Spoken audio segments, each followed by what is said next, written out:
Chào bạn, bạn có khỏe không? สบายดี เป็นแนวใด สบายดีบ่ Chào bạn, bạn có khỏe không? สบายดี เป็นแนวใด สบายดีบ่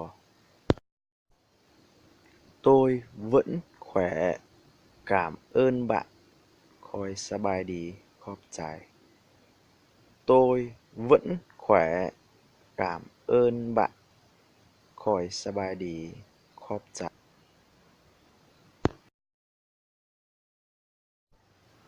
Còn bạn thì sao? Vẫn khỏe chứ? แล้วเจ้าเดเป็นจั่งใด ยังสบายอยู่บ่ Còn bạn thì sao? Vẫn khỏe chứ? เดเป็นจั่งใด สบายดีอยู่บ่ Vâng, tôi vẫn khỏe. โดยข้อยสบายดี Vâng, tôi vẫn khỏe. โดยข้อยสบายดี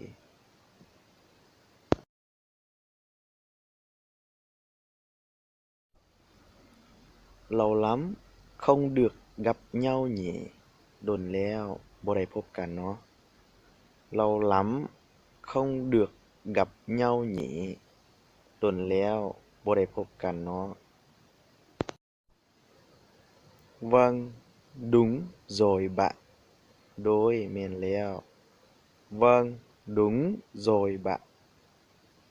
โดยแม่นแล้ว Thì dạo này bố mẹ có khỏe không? ช่วงนี้พ่อแม่ก็สบายดีบ่ Thì dạo này bố mẹ có khỏe không? แล้วช่วงนี้พ่อแม่ก็สบายดีบ่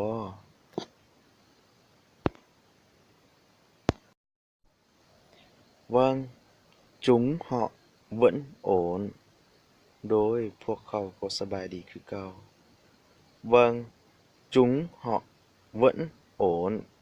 โดยพวกเขาก็สบายดีคือเก่า Thế bạn lấy vợ chưa?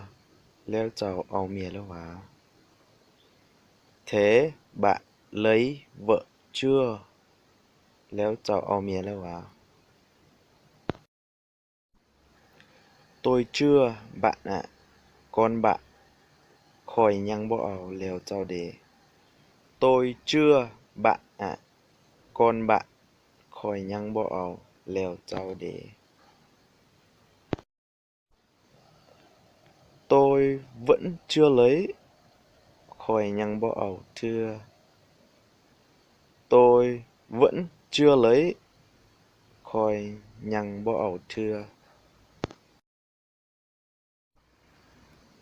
Hiện tại bạn đi làm ở đâu?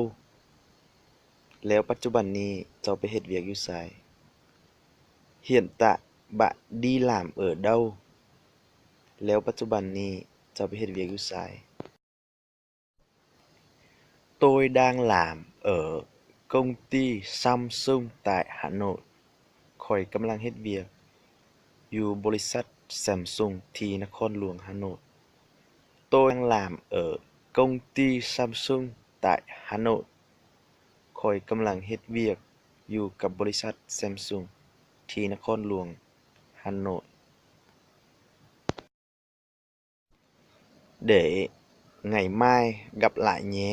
Hôm nay vội quá. มื้ออื่นพบกันใหม่เนาะ มื้อนี้ข้อยฟ้าวเวียกโพด Để ngày mai gặp lại nhé. Hôm nay vội quá. Vâng, hẹn gặp lại nhé. ตะเบียด โดยมื้อหน้าพบกันใหม่ ลาก่อน Vâng, hẹn gặp lại nhé. ตะเบียด โดยมื้อหน้าพบกันใหม่ ลาก่อน